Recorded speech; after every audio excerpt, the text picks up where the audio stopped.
ሰላም ጤና ይስጥልኝ። በመላው ዓለም የምትገኙ ውድ ተመልካቾች በዛሬው ዝግጅቴ በአንድ ጊዜ ወደ 70 ሚሊዮን የሚደርሱ ሰዎች ከሞት ተነስተው የነበሩበትን ታሪክና ቪዲዮ ይዤላችሁ ቀርቤያለሁ። በመሆኑም ሁሌም አስገራሚና አዳዲስ መረጃዎች ሲለቀቁ ቀድመው ለእናንተ እንዲደርሷችሁ ይህንን ቻናል ሰብስክራይብ በማድረግ ቤተሰብ ይሁኑ። ይህንንም ቪዲዮ ለሌሎች ሰዎች ይደርስ ዘንድ ላይክ በማድረግ እንድትጀምሩት ስል አሳስባችኋለሁ። አብራችሁን ቆዩ።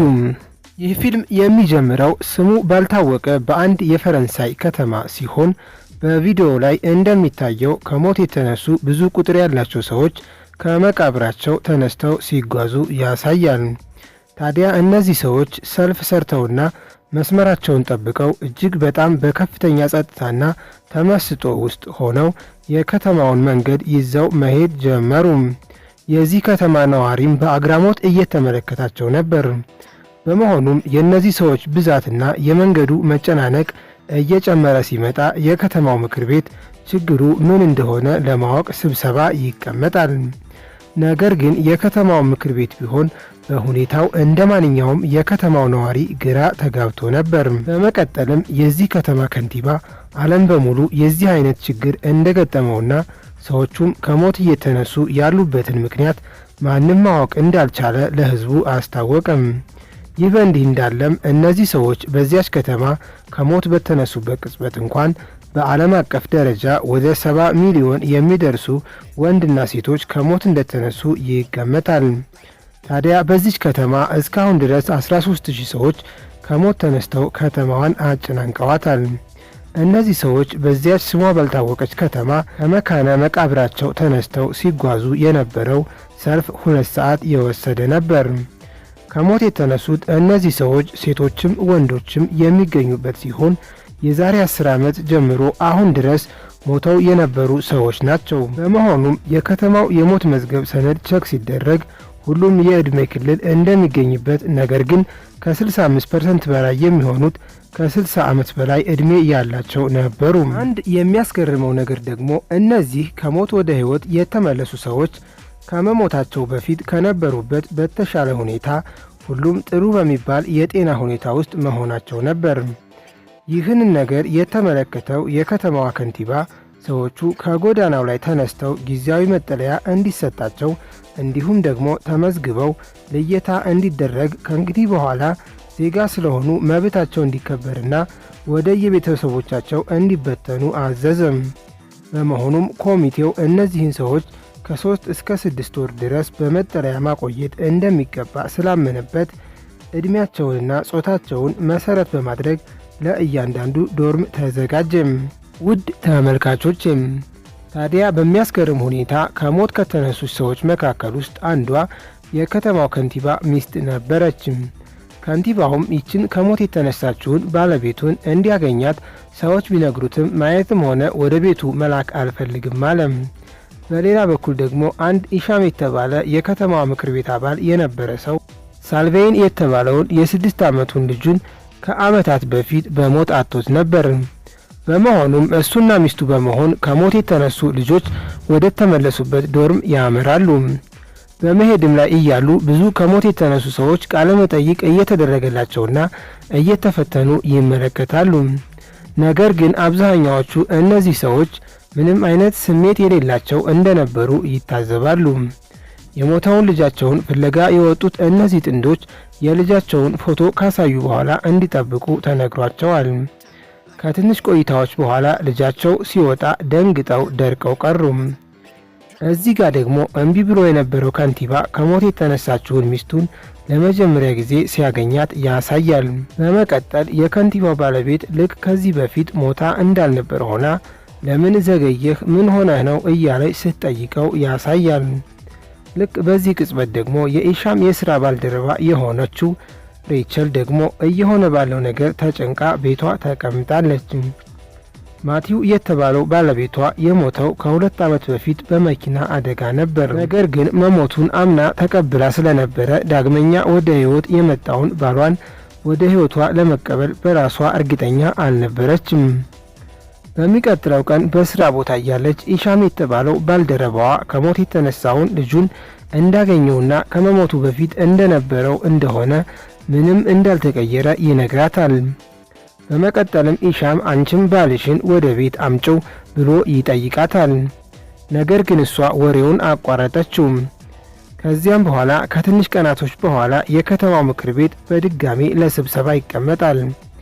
በመሆኑም ከህዝቡ ብዛት የተነሳ በከተማው ሊፈጠር ስለሚችለው የሥራ አጥነትና የቤተሰብ እጥረት ችግር መወያየት ይጀምራል። ከሁሉም በላይ ችግር የነበረው ደግሞ እነዚህ ከሞት የተነሱ ሰዎች ዘገምተኛና ቀርፋፋ መሆናቸው ነበር። ስለሆነም በህይወት በነበሩበት ሙያቸውና ስራቸው ላይ ደግሞ ውጤታማ የመሆን ችግር ሊገጥማቸው እንደሚችል እዚህ ጋር ደግሞ ከሞት የተነሳውን የሪቸልን ባለቤት ማቲውን እንመለከታለን።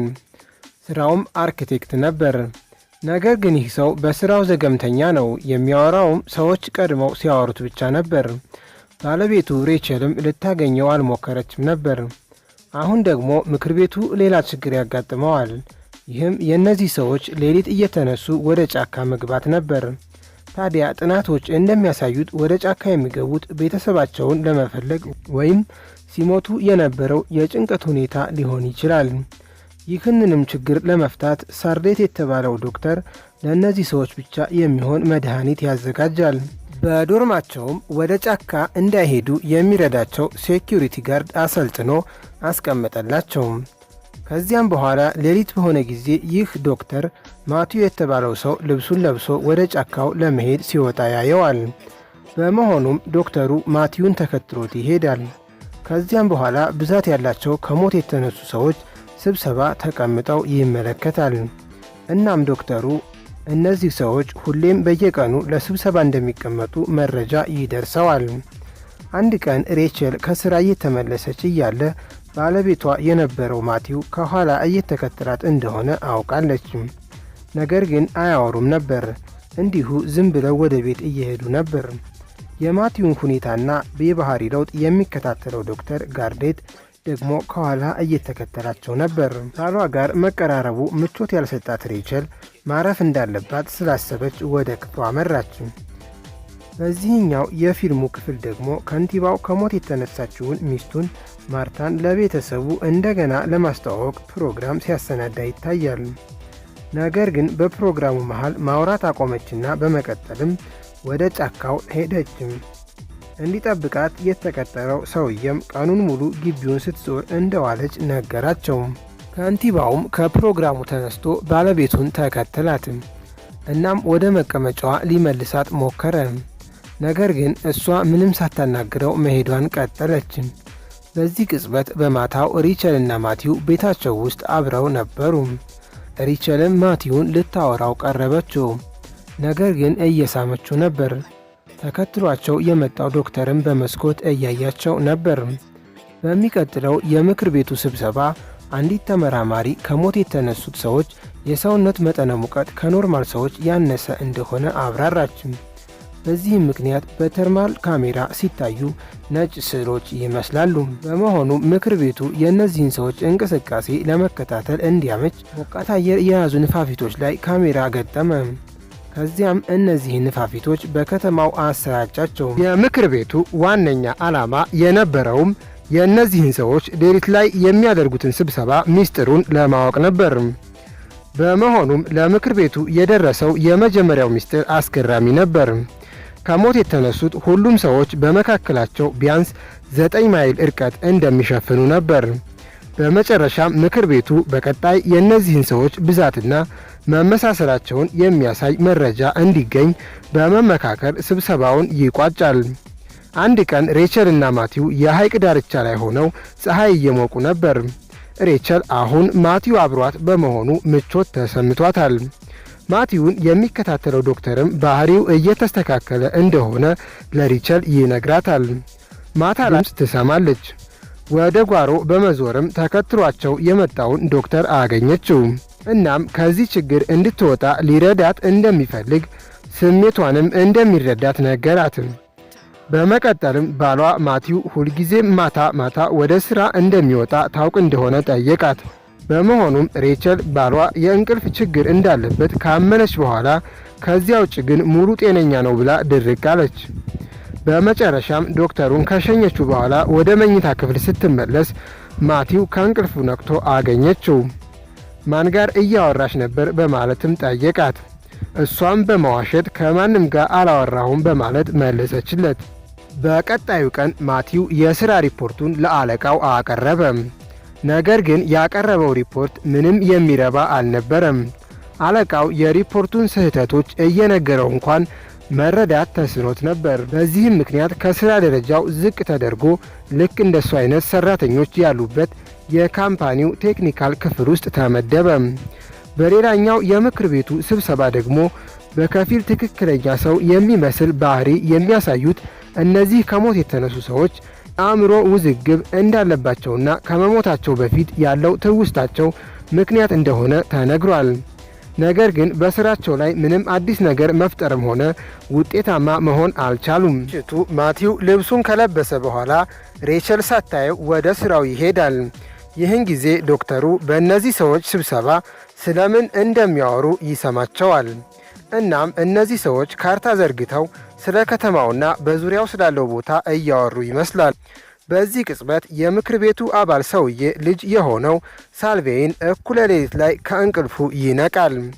ወደ በሩ ሄዶ በፊቱ በኩል ወደ በሩ ይቆማል። ወደ ውጭ መውጣት ፈልጎ ነበር። ቤተሰቦቹም በጣም ተጨንቀው ነበር። ትምህርት ቤቱም ቤተሰቦቹን ልጁን ወደ ሌላ ቦታ እንዲወስዱት ነገራቸው። ምክንያቱ ደግሞ ትምህርት ቤት ውስጥ ሌሎች ልጆችን እየፈራ ስላስቸገረ ነበር። በመሆኑም ከቤተሰቦቹ መራቅና ማምለጥ ይፈልግ ነበር።